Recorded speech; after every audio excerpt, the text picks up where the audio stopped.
comments here, it's fine. Okay, then let's go through the teams. Again, we all encourage you in this debate to use gender neutral language. Ideally, just refer to the other speakers by the position you're speaking in. If you would like to state a pronoun, please do so now. In opening government, we have Dominic and Joshka. Who's speaking first? Dominic is first.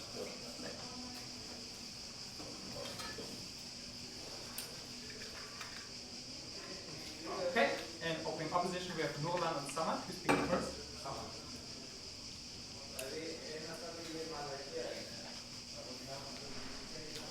Okay. In closing government, we have Benjamin and Herbert. I'm speaking first, thank you.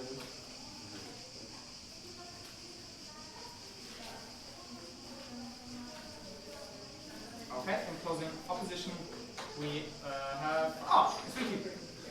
So, what's your name? Can you spell it? E-I-R-I-N-I.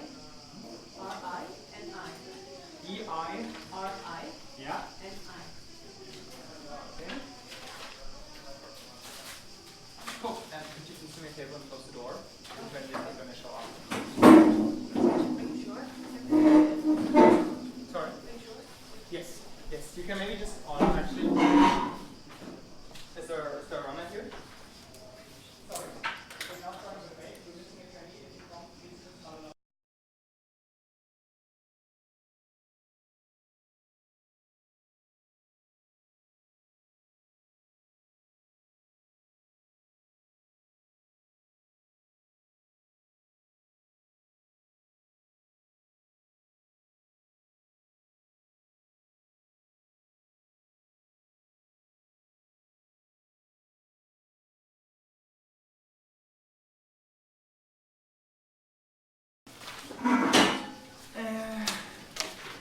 Okay, then without any further ado, we call upon the Prime Minister. Here.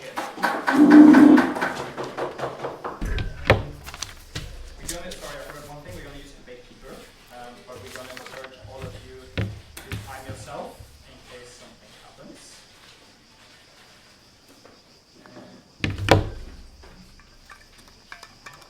Okay, ready to go.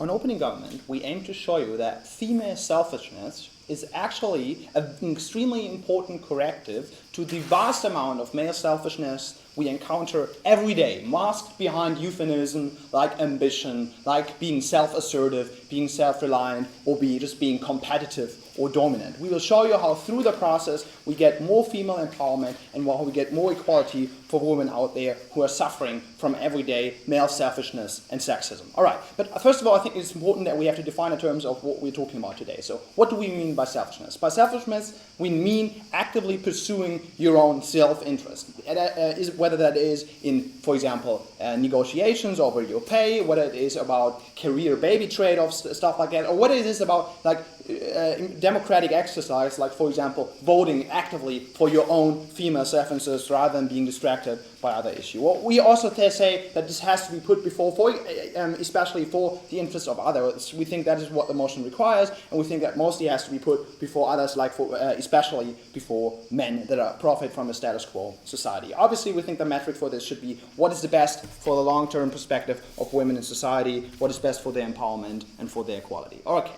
What do I mean by the term corrective? Why do I say that? I say it because in the status quo, men are actually more selfish, and it is perceived as some kind, as I said, masked behind euphemism, as some kind of competitiveness, as some kind of ambition, some kind of dominance. What I say is that this kind of selfishness is attributed to male characteristics, like being self-assertive, being confident.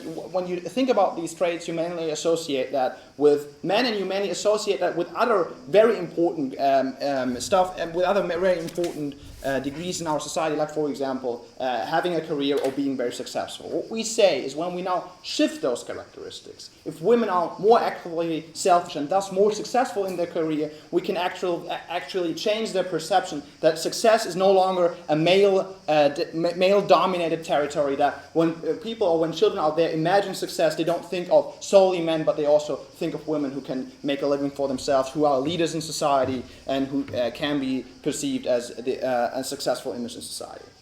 Why do we think this is beneficial in a way? Well, why do we think this is good for women if they stand up for themselves and if they are selfish? Well, personally, we think just there is a self-fulfilling prophecy mechanism in this. So if please go ahead.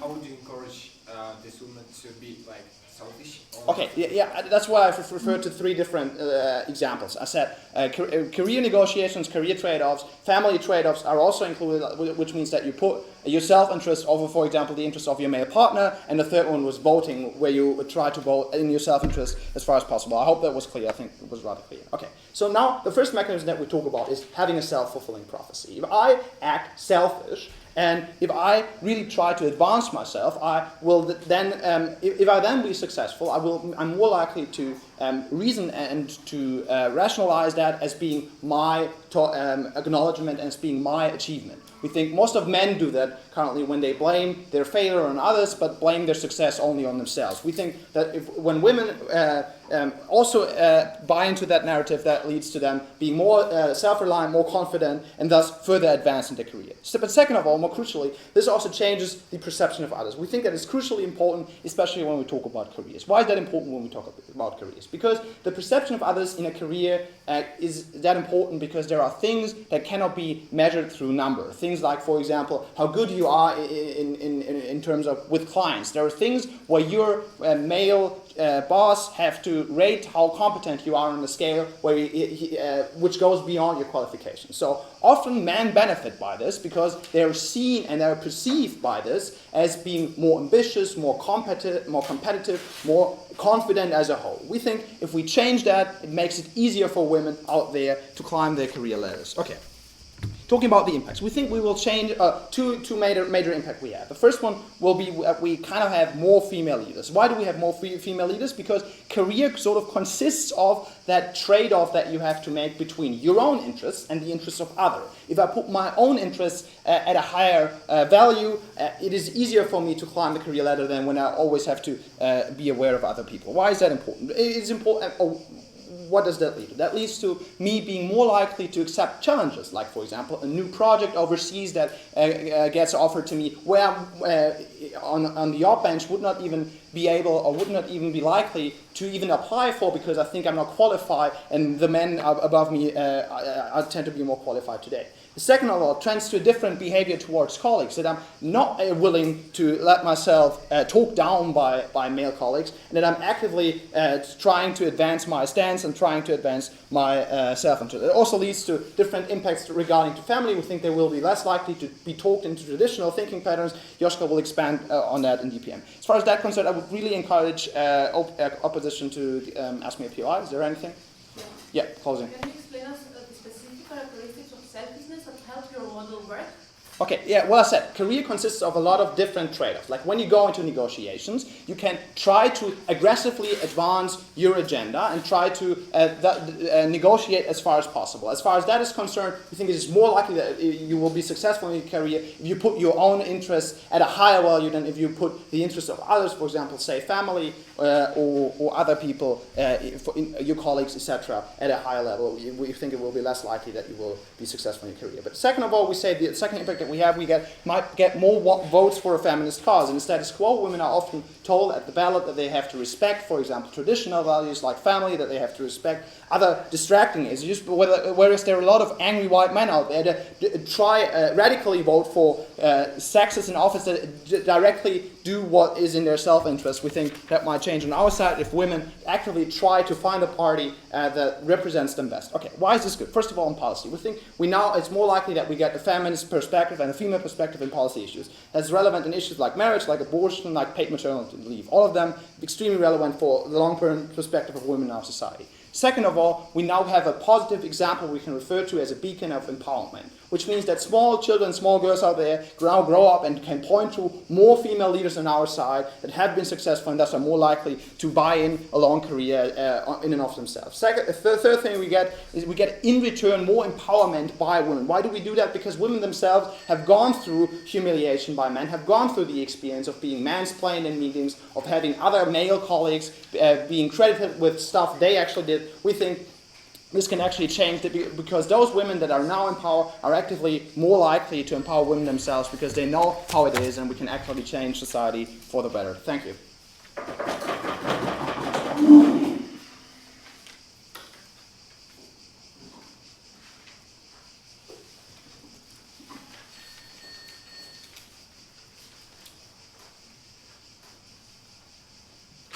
Did you ask all of the teams if they consent to being streamed? Is that being streamed? Is it being recorded? This is being recorded, yeah. Okay, then I think we first have to ask teams if they actually want to be recorded. Okay, yeah. Is there anyone who does not want to be recorded? And the answer is doesn't fall within my speech. Yes, I guess they can also ask, if it's just being recorded and not being streamed, I guess also after their speech they can tell you that they want this to be deleted. No, this is live, so So Okay. it's a live stream. it's a live stream, so yeah. Okay. Then, so if anyone before their speech tells them that they don't want to be recorded, you stop the live stream? Yeah, I will stop the whole rest. Okay. Cool. Yeah. Continue. Okay. We thank the Prime Minister and call upon the leader of the opposition.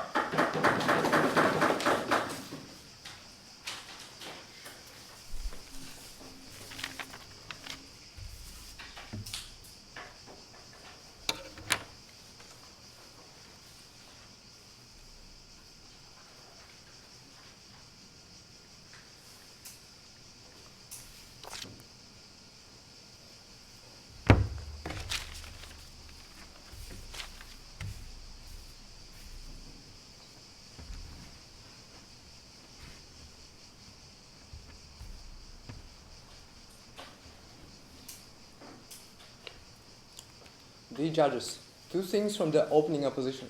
Firstly, we'll explain to you why your surroundings that force you to do some stuff will not change, and therefore you'll be constrained by the fact that your surrounding didn't change, and you will not be happy. And secondly, why it is good when you believe that what you are doing, the fact that you are not ageistic, is actually good, and why it in our world it is better. But before that, what actually opening government says. Opening government says like, oh, there will be ideal world for all women. But we don't believe that. Why is that? Because firstly, there is still glass ceiling that will be left in our world. They have no sufficient analysis why those men that hold power in those companies, why all those people will change their ideologies, and why this strong ideology, which was actually maintained by the years, by the ruling experience, will change. We believe that those men will not change, and still will discriminate women, will create the statistics that probably women fail to be politics, and those, for example, those other women will see the statistic, will be told that women cannot be politicians, and therefore will give up their attempts to succeed because of this glass ceiling. But note, this is extremely true because we still have majority of the families, majority of surroundings that are still conservative and will affect their opinions, so that they will behave in those ways. So turning to our case, firstly, even if they give a mechanism that, for example, those old women will think that being ageistic is good, why they will still be constrained by their surroundings? We believe that, firstly, their own families will force them to act not in an ageistic way, but help with many stuff. That's to say, your husband that will not be okay to give up his power, will not be okay to give up his or her own comfort. Comfort for yourself, and will ask you to do many stuff. We're talking about your parents that still will ask to care about your little brother or little sister. We believe they will not change because they also have this strong ideology that, for example, it's bad for me to give up my power as a man. If I do so, I'm no more man. etc. But be though, even if those things do not stay, we believe that you still have surroundings. That's to say, a strong counter-narrative that romanticizes helping other people, that romanticizes not being egoistic, that will still affect you. But be though, you still have other neighbors, other people that will talk to your husband, talk to your partner, talk to your partner how they actually live and affect the mindset of your partner, which will also force you to give up your comfort. So why you can't as a woman can't opt out from those relations? This could be for several reasons. Probably, if you are already in relations, you probably depend strongly emotionally, probably or financially. That's to say, when you're strongly dependent, your fear to lose this comfort, your fear from the future, and therefore you cannot opt out from those relations, and therefore you are forced to give up your comfort. You're forced to do whatever your partner or your family actually ask you to do. Note A. Opening governments might say that those women will not choose partners, will not choose husbands that are actually egoistic, that actually will not give up their cause. We say for that many relations are trapped. That's to say, initially you probably will see your husband or any other partner as ideal man or ideal person, but after that many things change, and this first appears in many occasions it's wrong, and therefore probably you'll be in the trap, and therefore you'll be failing, and our arguments still stand. But be though, our arguments also work on the family level, when you have to care about your brother, when you have to care about your sister. So how it actually impacts the women. We believe when you think that what you are actually doing, that's to say caring about your husband, caring about your brother and sister, is bad because you are not being egoistic, because you are not fitting to the ideology that schools or what opening government wants you to teach to do. You feel discomfort, you feel that you betrayed yourself because you are not doing the things, you're not doing the things that are actually good, that are actually necessary. In those situations, on a basic level, it will have a great harm. But rather than, we believe it will be intense harm because all those harms you will encounter in a daily life situation, like every day, and therefore it's a great harm. Closing. Even if we buy this analysis that not everybody is going to be convinced by the new narrative, some will, right? Why should we forsake those some who would be converted to the status quo where they continue to be oppressed? We believe, okay, some of them will be some of the women will be persuaded by this ideology, but we prove you that the surroundings of those women are not persuaded, and those women that even if they are persuaded still are vulnerable to the trap relations, still are vulnerable to bad patterns. So what changes in our world? Majority of the women that are probably persuaded by this ideology, but probably not will not have those harms. Why? Because even if they are caring about their brother and sister, even if they are doing some other stuff that is not for themselves, they believe it is for the good sake. They believe what they are doing is actually good. That's to say, firstly, it is easier for them to accept the fact that they are doing like extra stuff. Easier to them to accept that it is good. But be though, they have more chances that their partners, more chances that their parents, etc., will play back. For example, give some goods back because you are not being egoistic, because you are a good person, and probably they will have like better relations with their partners.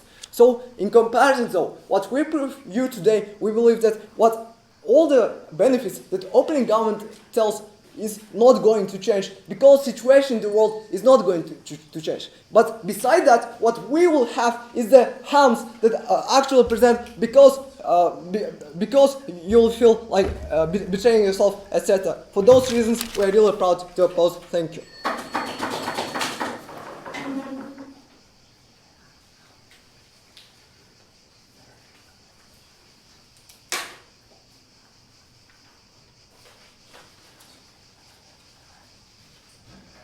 Thank you very much. We thank the leader of the opposition, and we go back to state government, and that is the Deputy Prime Minister, here.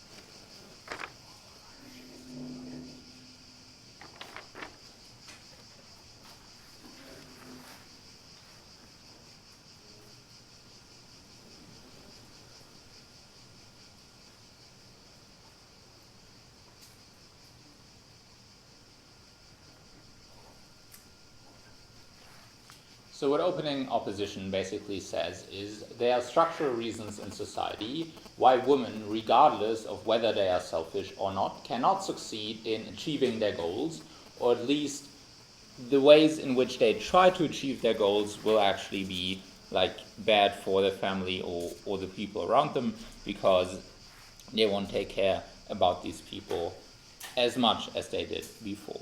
So a few things to note here first. Answering the two POIs basically again. So first you asked who's actually going to convince these women to be more selfish. I think it's pretty obvious, like parents, friends, everyone around them could just promote their selfishness. It doesn't really depend on the actor too much. The important thing is that yes, there are differences in women and men, so some of them will be more selfish than others, which is also answering the second POI, to what degree we need that selfishness. We think regardless of how selfish women become, which there are interpersonal differences as there are in men, like we will get a lot of benefits, even if some women only act a little bit more selfish or some women really become a lot more selfish. The important thing Dominic noted at the beginning of his speech is basically just catching up to men. Men in general, he described, were a lot more selfish and therefore had a lot more powerful positions in society. And basically that's what we are trying to do, and that's mainly what Dominic talked about, is just that women reach more powerful positions in science, politics, and economics, and therefore have more political capital to advance women's goal. What I'm going to do is I'm going to describe more of these small individual changes or social decisions women make and how this is actually going to profit them. But first, let me get to some more rebuttal. So basically you said, yeah, they can't be for structural reasons successful. The first thing to note here is that this is obviously a gradual social progress. So it's not like from one day this will change. All of the effects and benefits Dominic told you are appearing gradually. So women in small steps, maybe a woman now will be pursuing her career more often, and her daughter, inspired by that, will maybe come much closer to that. Or we are just talking about, in many countries you have female leaders. Yes, there are going to be more and more of them. It doesn't mean that we have to reach equality or 50% in the next few years. This is the first important thing. The second is that it will be gradually easier for women to break the glass ceiling, because the structural reasons that are keeping women away from these positions of power are lessened. First, we are talking about sexism, and secondly, about policy. Policy was a lot about what Dominic told you about, how women, when they vote in their own interest and are in positions of power and in politics, they can actually do policy and make policy that makes the structural reasons why women in many cases do not succeed much weaker. Which means that yes, even if there are more structural problems right now, there will be less in the future, so this progress will just enhance itself. The second thing is basically your dystopian view of they can't change anything. There are a few examples I can name you right off where women have a lot of power. They, for example, have a lot of power in relationships because they can decide whether to have a family or not to have a family. They have a lot of power when it comes to voting, what party to support. They have a lot of economic power because most women are very well educated and increasingly well educated, are in important jobs, and basically do in many states even better in school than a lot of men. So they have a lot of ability to pursue these goals. But even if opening opposition would somehow show that there will be no progress in any way made, we still think there's a principled reason why you should pursue self-determination, why you should pursue equality. There's an intrinsic value for women to stand up for themselves and say, we are, as men are, have the same right to self-determination and pursuing our own happiness that everyone else has. It means even if it would not be successful or would not lead to any good consequences, we think on a principled standpoint, it is justified for these women to be more selfish. So now how is this going to look in social relationships? So the first thing is most women are in different relationships. Some of them are bad, obviously. So there are kind of two ways. There are abusive relationships, which are objectively bad. You could say, we think women are more likely to stand up in these relationships because they're acting more in their self-interest. And they are more confident in themselves because they're acting in their self-interest. So they are more likely to stand up and either go to official places like the police or just stand up to their partner and say, this has to stop, this is not something that I and anyone want to, so I'm going to close this relationship. Which means first she's pressuring or basically can achieve change with her partner because she's going out of the relation or like threatening to do so. So there's active pressure on men to behave differently and make it better or relationships better for women generally. And there's also just the benefit of if you leave an abusive relationship, your outcome or comparative is probably a lot better than an abusive relationship. But even in like other family choices where do I want to stay with that partner? Do I want a family? In all these decisions, women are catering more to their own self-interest and making better decisions for themselves, which means they are not getting like or becoming mother or parent if they do not want to. They're just pursuing it and like listening less to society. Yes, closing. Okay, if a woman is not selfish, can you explain why this woman cannot actively put pressure on someone? Can you please repeat? Yeah. Yeah. If a woman is not Selfish. Yeah. Can you explain why this woman cannot actively put pressure on the situation? Yeah, they can still do it. We are not denying that you have the same possibility. We are just saying it is on our side much more likely that women are going to use these opportunities that they have. They are far more likely to go voting and vote for feminist parties or parties that they think caters to their own interests. Women are far more likely to like get into jobs they like or decide on their own behalf instead of listening to other people. Why is this extremely important, not only on policy, what Dominic told you, but also in terms of sexism? It is much harder to be sexist if you have a lot more pushback, because women are in a more powerful position and they are willing to stand up for themselves. It's much harder for people and like people in power or men generally to be sexist or make sexist comments. It is more difficult to degrade women when they are in power and they are more like successful in many ways as you are. We believe that the structural reasons that are right now keeping women back will lessen. We will have less sexism and improved policy, and therefore women will be more self-determined, and we think that is a good thing.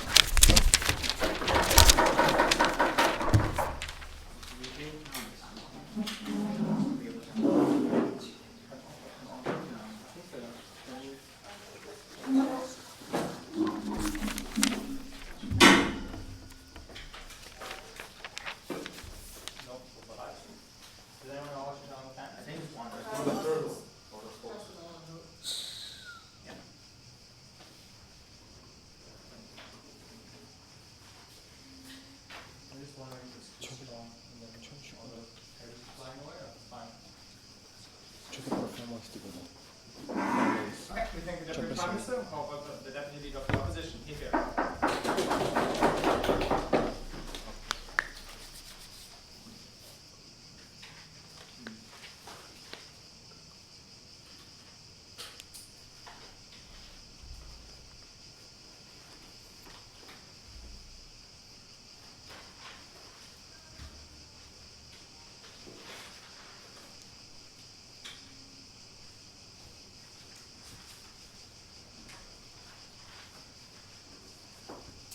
What the opening government today wants to achieve is actually unrealistic, because they do not provide actually any tools for women to succeed in that society and override the structural reasons that occur and that does not allow them to succeed in that society.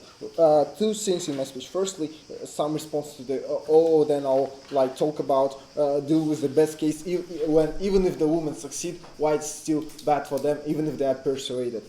Firstly, they say we would achieve the gradual progress on their side of the house, and we believe this is not actually going to happen, and because like gradual progress is actually occurring in the status quo, and the one thing you just need to do is just do nothing and like continue as you're doing, because on their side of the house, as I will show you, man will backlash, and some certain amount of women will actually will be harmed disproportionately. We believe that the increasing value that they're pursuing is like showing that women can succeed in the status as successful leaders and other stuff is already occurring in the status quo. We have like women prime ministers, we have women congressmen, we have women generals and women ministers. So and small girls have a narrative and they know that they can be successful, and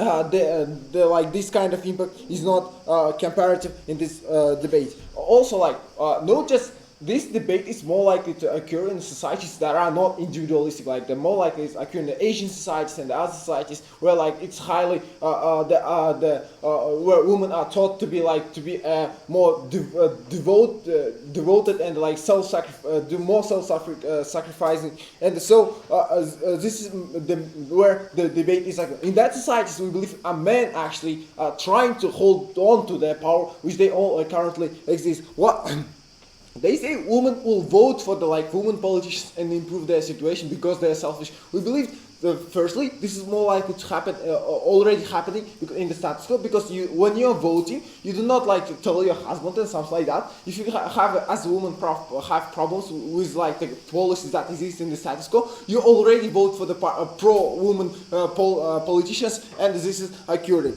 But what is changing on their side of the house? Men actually will now start perceive women as threat. Why this is particularly bad? We believe when women now men will try this means on the ground more toxic environment for that woman. It's more toxic than in the status quo, because in the status quo if I do not perceive that woman as a threat, this is going to change on our side of the house, because when I see a lot of challenge from women, and me as a man will try to keep the status quo where I have a lot of privileges, and I will perceive that woman as a threat. This means I'm more toxic, and this means I'm more showing less empathy towards women and actively harming them on their side of the house. But secondly, on the laws, we believe men are more likely to vote for the more conservative parties which uphold the anti-woman laws in the status quo, voting for the pro-life in the status quo, limiting the women liberties and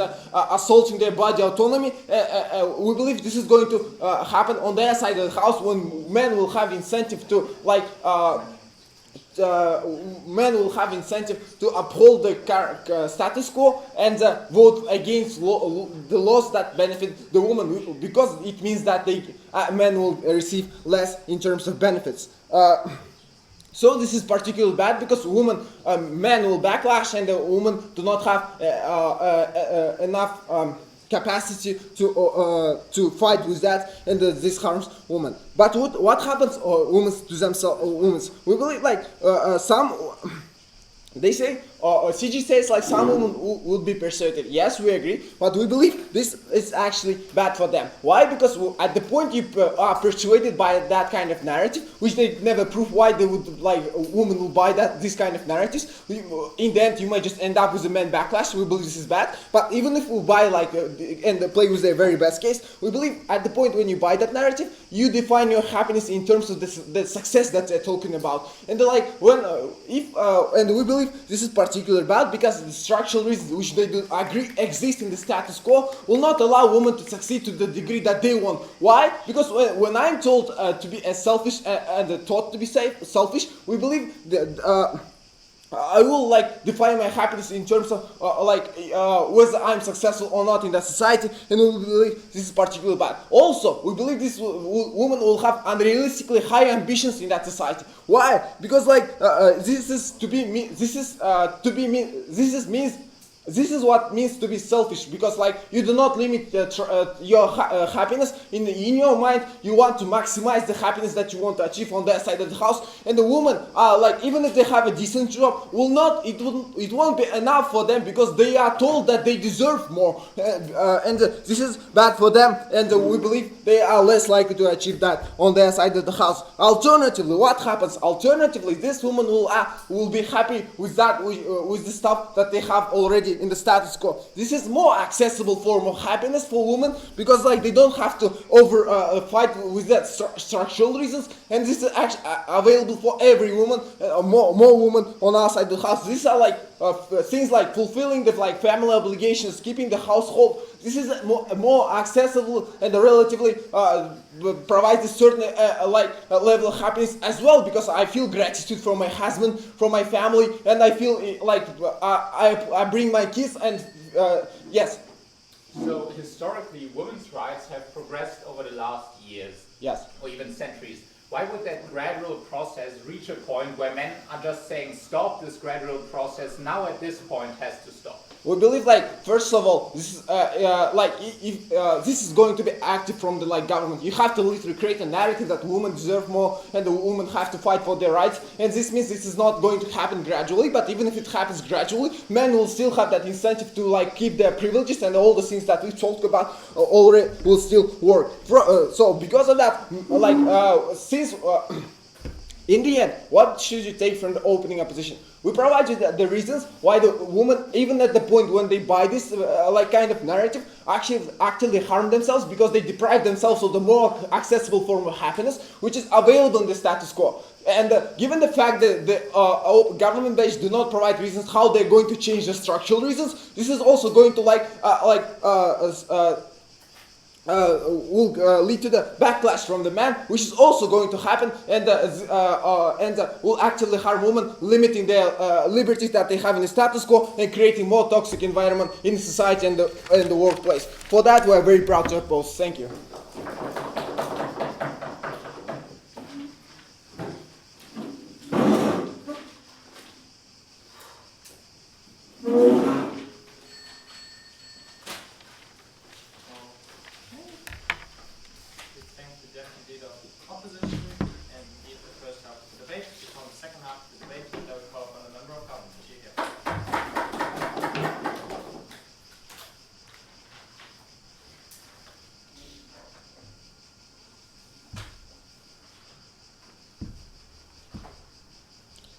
Good afternoon, everyone. I'm going to begin my speech with direct clash against opening opposition and their characterization of the metric of success for this model, as well as a rebuttal towards their sort of tired notion and analysis of backlash. Furthermore, I'm going to move on then to show why we place over OG by showing why this is the only metric that will be the most successful and why other empowerment methods haven't worked and don't work. I'm also going to show why it's not only the sort of interests of career-focused women that are at play here, it's also people who are focused on their family and other concerns, and how we benefit them just as much as careerists. And then I'm going to end my speech by showing how we get better inter-feminine interactions, we get coalition building, and I'm going to provide you the unique analysis that wasn't brought in opening government on how this actually results in more pro-female policies, more female interaction in government, in business, and so on and so forth. Now, let's get into the clash with opening opposition. Further, off the bat, they say that the status quo is working for women, right? We're having a gradual, slow sort of movement of success. We said the status quo is not the upper maximum of success, right? We can aspire for more, and we can achieve more for women than the divided feminism which is holding them back today. And we also think that,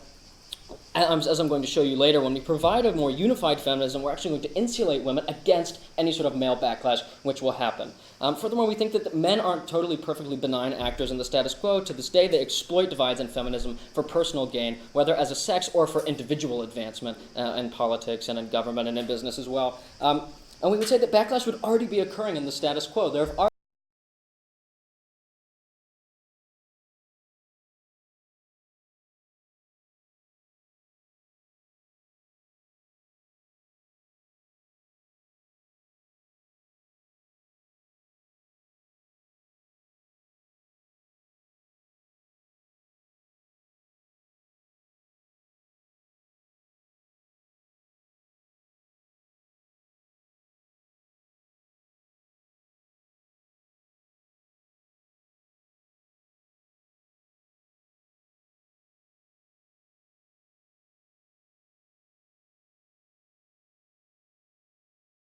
work.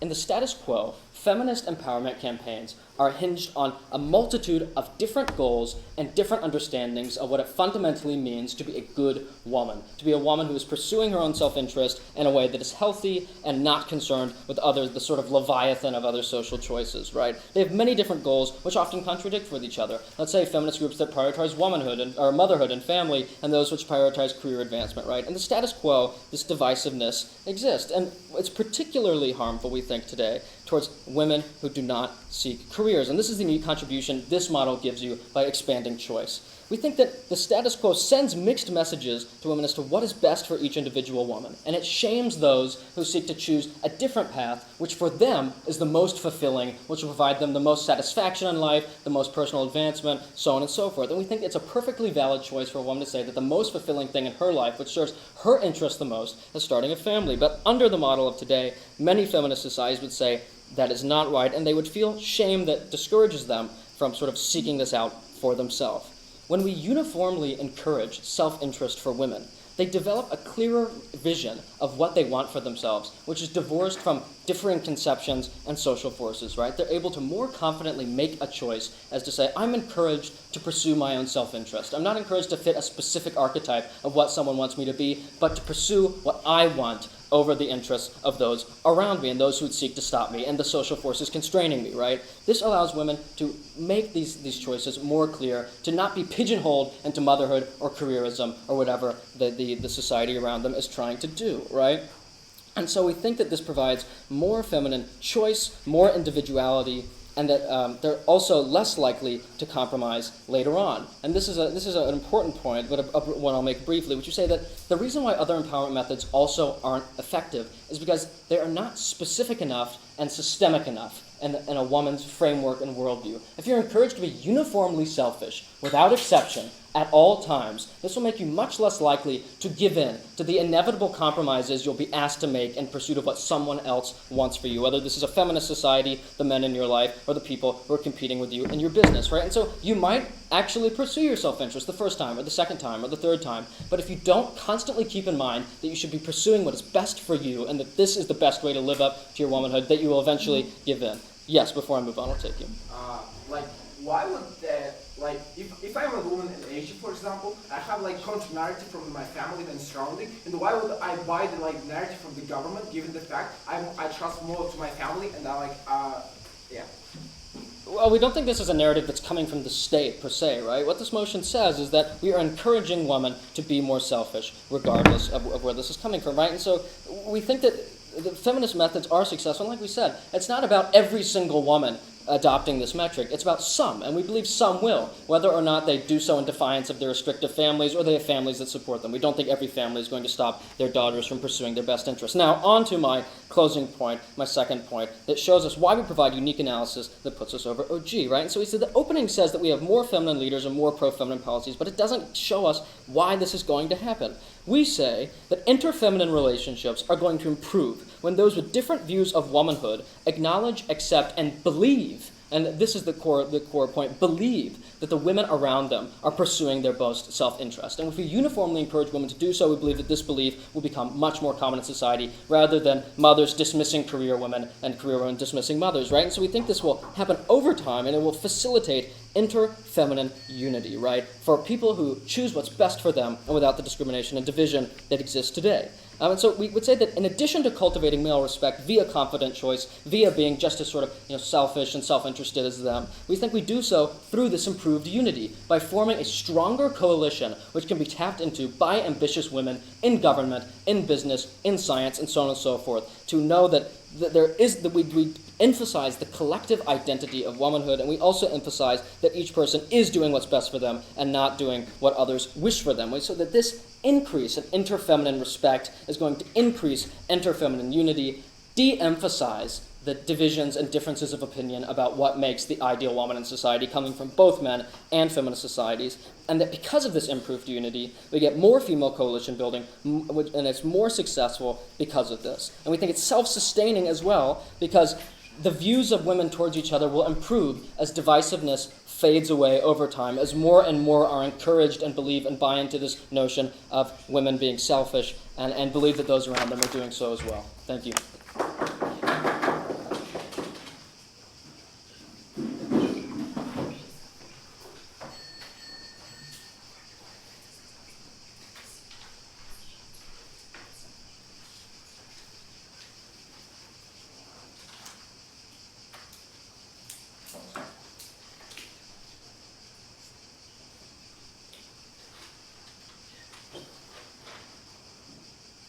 Okay, we thank the member of government and call upon the member of the opposition. Here.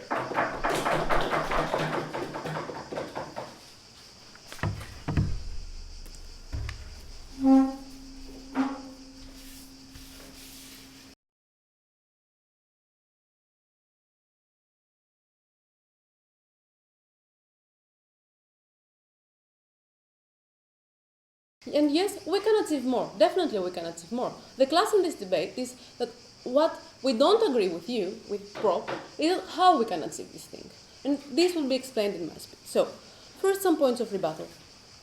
for the OG, they explained to us that, okay, the perception will be changed. They failed to give us a concrete mechanism on why being selfish will make me more successful, will change the world, will make men respect me more. Just by going and shouting to someone, or being very determined that I can achieve everything in life and caring only for myself, is not necessarily means that someone else will respect me, will try to make things better and try to be equal and having equal rights and equal opportunities for women.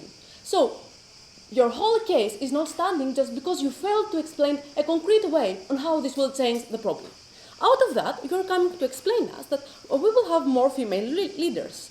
But however, having more female leaders does not mean that we have more good female leaders. A leader should be someone that will make people voluntarily follow this person. And when I say voluntarily, I mean that I may lead something, but not at all doing something well. I may lead something, but not really caring about other women. The point here is to try and make women and all people respecting more women, not just trying to have more women having good roles. This is not necessarily changing the problem, as this does not necessarily mean that we will have a change. They failed to explain this again.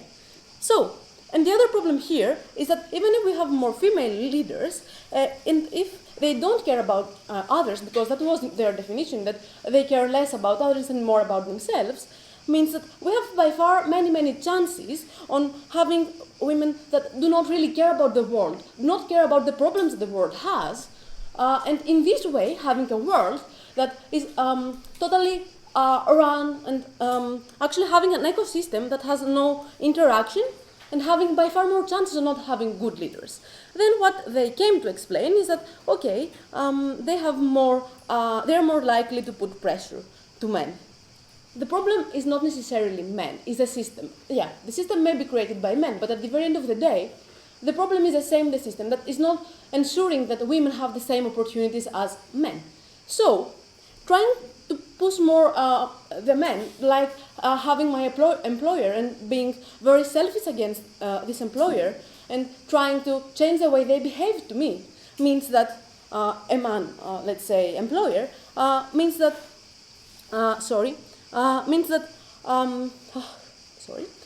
it's like trying to single-handedly change this world. But this is not the problem. It's coming from something more and more systematic. And what I'm coming here to say is that, yes, women should have some characteristics, but they should not necessarily have some characteristics. My main case here will be based on how we should not push women on a specific way to feel and behave. Before doing so, I forgot to rebut CG. Let me do so.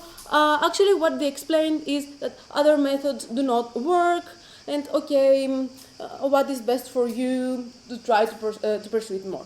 First of all, they said that, okay, families will not create a problem, but, well, how inequality and the problem with feminism has been created? Because families didn't really supported women at some time.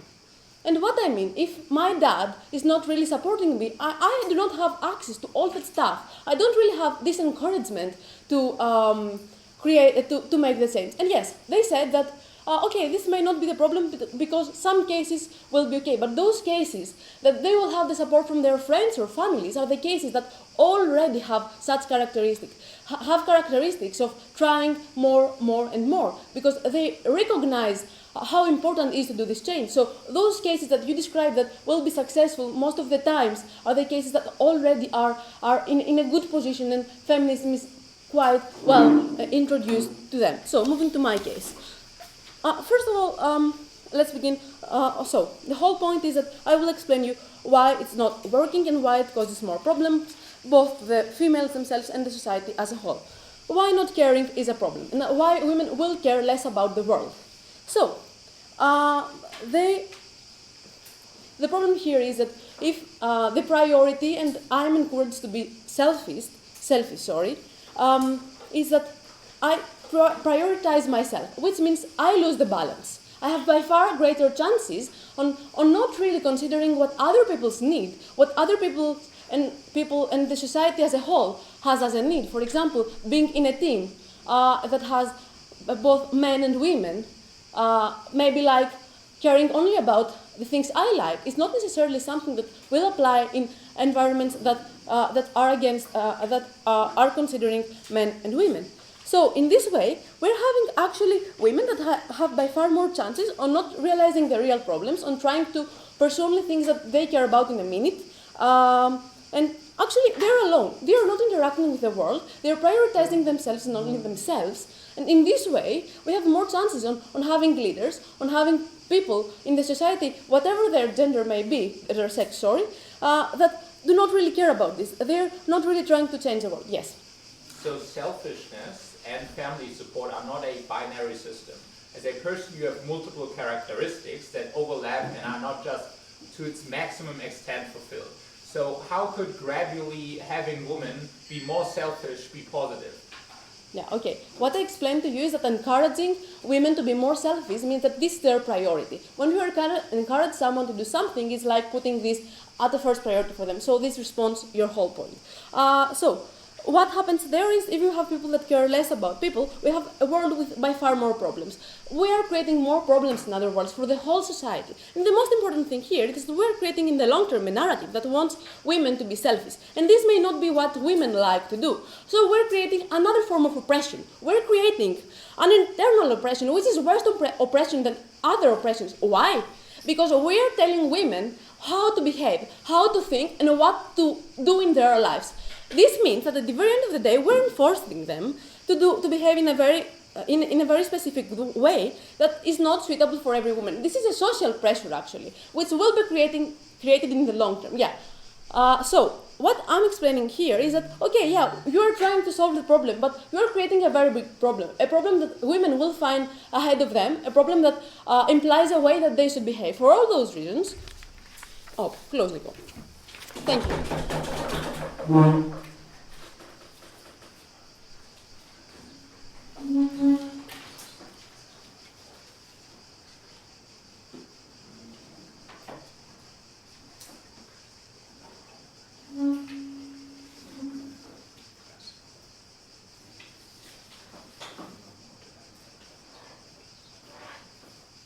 We thank the member of opposition and call upon the government representative here.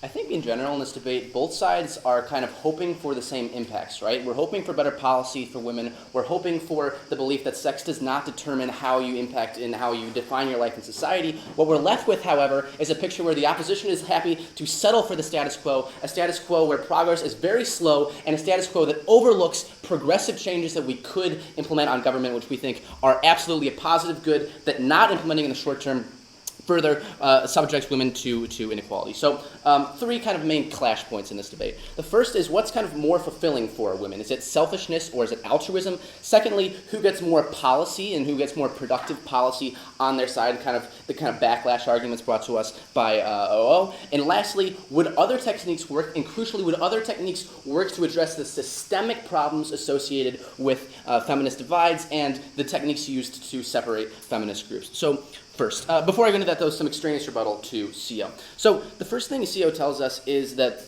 we need to be considered that women might want to be altruistic, right? And that women actually should take part in team organizations and team groups that are altruistic, because otherwise they might be looked down upon, right? We would say this narrative of contributing to the good is what has kept women down for centuries, right? This is things like the cult of domesticity. This is what has perpetrated oppression and is what has rationalized the idea of the woman as the subservient sex in society for thousands of years, right? We don't think this is an argument which we want to lend a lot of credence to. Secondly, however, they tell us that we're now telling women how to think, and that's another form of forcing something on them. We would say that we are changing something in how they think. What we're crucially changing, however, is the rubric of how decisions get evaluated, not necessarily the decisions themselves, right? So all the analysis that Ben brings uniquely about we're going to have more choice, we're going to have more respect within feminist groups for the different choices that are made, are not mutually exclusive with changing the kind of with exactly what the outcome of those those more selfish decision-making processes will be, we will say in the most part they will be a much more harmonious result. So first, on what's more fulfilling for women, selfishness or altruism? This comes out kind of very briefly in a few points on the opposition bench in general, that it's more fulfilling to stay in the status quo and the status quo benefits. And part of this is they say that pressured by communities, not everybody will buy into these kind of selfish decisions. We would say, I mean, I guess that's true. Not everybody will be changed immediately, right? But as they concede in my POI, some will, right? Many who are on the edge right now will make that decision, and when more and more women see selfish decisions being taken by a larger and larger portion of the group, those decisions become more easy for women to take, even women who are in more socially conservative areas and who are unlikely to make that decision today, right? What we do is we help accelerate the first step, we accelerate the process which opposition says is happening in the status quo, we just improve it, right? On a relative basis, it's much better for that process to be happening faster than slower. Now, OG tells us that self-fulfillment by itself is kind of a good thing, and we think that's true, however, but what this focuses on and what this overlooks is women who don't want to be kind of careerist, right? Who don't want to just focus on promotion as the most important thing. What Ben tells you uniquely is when we focus more on selfish environments for both career-oriented women and more kind of domestic-oriented women, we help both types, right? We remove intergroup stigmas, we remove the stigmas that inhibit the ability of kind of fulfillment in general, and we also have better fulfillment in terms of group unity for these women, right? They're going to have better self-confidence in group settings, in team settings, and we think crucially we're helping both groups, which is a really key, unique point of analysis brought to us by closing government. So the second point is who brings more policy, who achieves more concrete benefits for women, because this is what both sides at the end of the day are arguing for, right? Now, what Ben brings you crucially is the mechanism, right? When we have more women, seeing that that all women are kind of using the same sort of metrics to make decisions, even if they then end up arriving at separate decisions, we remove the stigma and we create better unity within these groups, right? And crucially, this translates towards electoral incentives because women of different preferences can now align under the more broader banner of feminism, right? And so when we create more kind of feminist parties that are much more likely to advance feminist agenda in general, when we have greater unity underlying these parties, when we have better unity on the ground, right, these parties are more likely to stay in power, they're more likely to be more committed to the agenda, and they're definitely more likely to lead to concrete beneficial outcomes. Now, the kind of counter argument to this from opposition is that we're going to have a lot of backlash, right, that all of a sudden men are going to like militarize and strip rights from women. Three main responses to this. Number one, we said when females develop a stronger core group unity and become a stronger electoral bloc, a stronger societal bloc, they will become more difficult to defeat, right? Like inherently, when women are more divided and divided along the lines of, like careerism versus non-careerism, it's easier to separate and conquer, right? As opposed to a model where we are striving for unity on the basis of the rubric, right? On the basis of how decisions are being made in terms of mutual respect. Secondly, however, we also tell you that men will respect the self-confidence of women because that's what sort of like perpetrated the role of men for thousands of years, right? At the same time, we don't think they're going to see this as a really kind of like uppity thing that nobody should be doing. We said rather they're more likely to respect this more and also more likely to concede to the views of the women. The last thing is that just this argument in general I don't buy very much because maybe it's true 1,000 or 2,000 years ago today, but 2,000 years ago. But if it were to happen today, if it were to happen in general, we would see it today, right? We don't see a super strong anti-feminist backlash in most countries, right? I would say for the most part, most men, and especially most men in decision-making, again. Families who care about that will allow their children to pursue their self-interest and be selfish, will do so in both roles. That's because they care about their children. That's to say they are able to choose from thousands of feminist groups that they like. Given that those groups exist, they're already failing because... Okay, so what we said is that the divisiveness and the amount of kind of different feminist factions is actually part of the problem that allows the feminist group to be exploited by male groups, right? This is what prevents the electoral incentives. This is what prevents the strong kind of voting bodies. So the last response to the backlash argument is just that I think we would be seeing it in the status today if it was true at all. We would at least see kind of the underlyings of it, and we don't. So I don't think we should be crediting a lot of credence to that. So the last clash on what other techniques work. What Ben tells you specifically is what we're changing is the mindset, right? So other policies might lead to, more surface equality, but they don't change the fundamental way in which decisions are made, right? So 3 promotions might be accepted, but at a certain point, maybe that 4th, the decision is made different because at the end of the day, rubrics are what lead to sustainable change. The decision of how we're coming to these decisions is much more important than the policy itself. We're the side that leads to sustainable change. We're very proud to propose.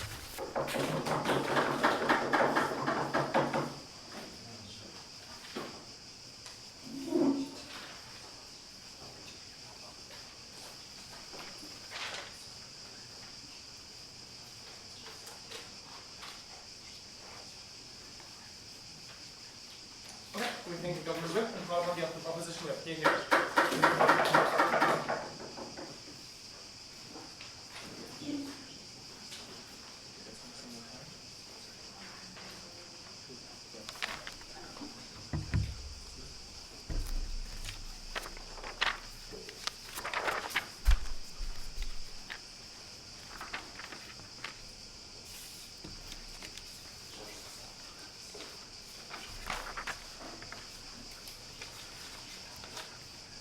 Ready?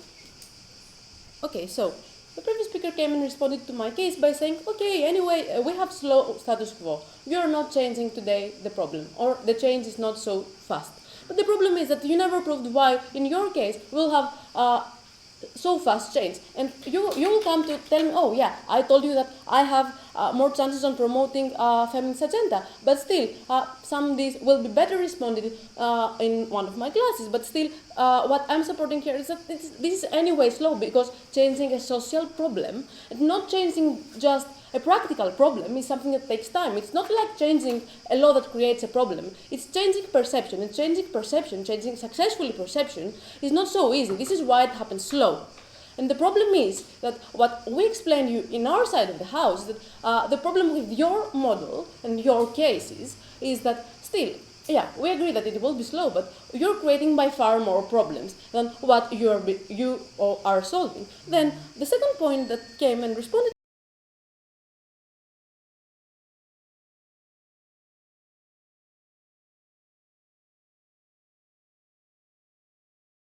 is what created such problem as inequalities against women. But the problem here is that even if this was part of the reason that was creating the problem, still this is something that is necessary to have social cohesion, and is necessary to promote social good. Even if this caused some part of the problem, if we don't have people that care for everyone in the society and care only for women, for example, then some part of the society will not not promoted, will not be in a healthy, let's say, way. Why is that? Just because this, what will happen in the long term is having the opposite thing for men. So what I'm saying here is that the goal of every government should be to promote equality, not to try to push in this way. And it's extremely problematic because it's done in a way that creates narratives. So, moving to my whip speech. So let's take it team by team, and I will begin with CO actually. They are coming to explain to me, okay, we have feminist agenda, which will be better. So, why they're out of this game? First of all, no, thank you. First of all, unless having more women in very, very good positions, this agenda cannot be successfully promoted. Why is this? Just because they are the only people that can successfully promote this agenda, because they are going for their rights. So, your change, the change that you are claiming, is very unlikely to happen, at least in the short term. And out of that, no. So, the other thing that you came, no thank you, to explain us is that pursuing that women should be pursuing what I want, should be compromising less and trying to do the best for themselves. But this is something that people try anyway to do. The problem here is that by doing that in a selfish way is undermining others. And this is a problem exactly. Like everyone, or if not everyone, most of the people are really trying to do something good for themselves. So for example, trying to help their partners, or trying to be in a way that to do things for their education. even if they are women or men, they are trying to do something that is beneficial for themselves. So the problem is that if they do this in a selfish way, they're undermining the other people around them. No, thank you. And this means that at least when this is applied, at the case that will be applied, we have a case that just women think only for themselves. And we have all the negative impacts that I explained to you. So that's why their case is not really standing, especially when we have to compare this case to my case, which was based, which was based largely on the fact on how we create narratives which push women to another kind of oppression. Another kind of oppression which is internal psychological oppression. Because such policies, such motions create some narratives in society because they're implying the way that people should think. And in this way, we're enforcing people, when the narratives are established, to think in this way. Which means that these characteristics may not be what people really want to behave like. Yeah, some people will not buy this. No, thank you. But the problem is that when this is a narrative, you feel more pushed to do this thing. When something is established as a narrative, it's not like having the choice of this. You have more social pressure to do this thing. And in this way, you have less chances of being yourself, of being what you want to be. And I will take a question from opening. Okay, changing society requires leaders and requires votes. If women are act now more selfish, they're more likely to prioritize, let's say, their career over other factors like social.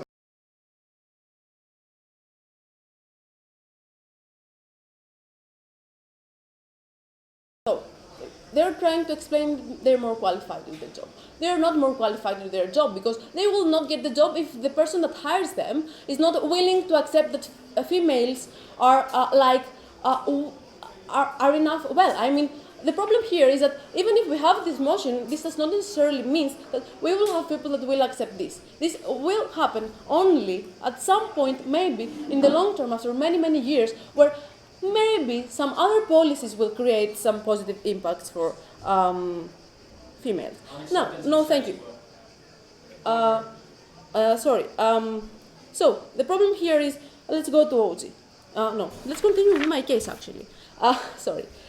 So what I proved to you is that we're creating another, more important oppression, which is internal oppression, which harms more because it changes the way you are thinking. It changes, even if it's not for everyone, the way that you are feeling, which is by far more important than solving any inequality. And yes, inequalities are important, but if we have people that are not really, that feel pushed to do a change for themselves, that feel like I have the social pressure to be more selfish, then we're requiring them to change their mentality, to change what they feel like, which is like not having a good social structure. And out of that, what was my other point of extension was why women will be caring less about the whole society. Why people will act like individually rather than as a team, which I really explained to you why leads to bigger problems, to bigger social problems, why people will single-handedly act. And to finish all that, OG actually tried to explain how the perception will be changed and how we will have more female leaders, but they really failed to provide any mechanisms that all these things will work. For all those reasons, see you. Thank you.